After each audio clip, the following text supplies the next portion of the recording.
Desmonil doute de voir Mercedes signer une victoire cette année. Ouais, je sais pas aussi si ça arrivera, honnêtement. Peut-être s'il y a un crash entre Verstappen et Leclerc, à la limite, et que Sainz et Perez ont des problèmes. Là, c'est sûr que Mercedes gagnera, mais bon, ça fait beaucoup de si quand même, hein. Je pense que si vous regardez réellement le rythme en course, ils sont encore un peu loin. Ils montent parfois du rythme en course, mais vous ne savez pas à quelle vitesse Max peut aller. S'ils devaient vraiment pousser, généralement, ils ont besoin de gérer leurs pneus davantage que Red Bull ou Ferrari. Les deux top teams ne tapent pas dans leur voiture aussi fortement qu'ils peuvent, à moins qu'ils n'y soient obligés.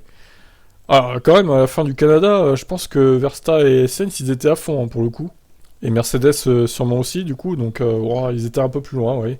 Mais bon, la différence, c'était pas si marqué que ça au Canada. Après, le Canada, c'est un circuit particulier aussi.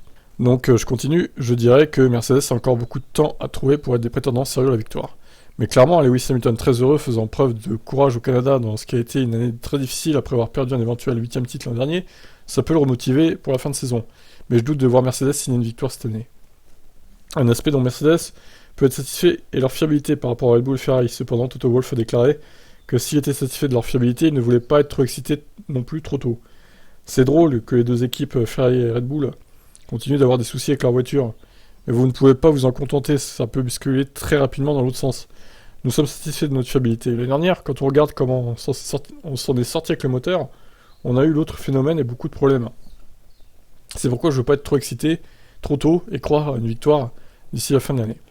Alors, ça serait terrible hein, que Hamilton n'ait aucune victoire en 2022, puisqu'il a toujours gagné depuis qu'il est en F1. Au moins une victoire, même en 2009 quand c'était compliqué, même en 2013 avec Mercedes quand c'était compliqué. Il a toujours au moins gagné une victoire. Et là, ça mettrait fin à une série incroyable. Donc, terrible. Ça serait terrible, mais bon, on verra bien. La saison n'est pas finie encore. Ciao, ciao.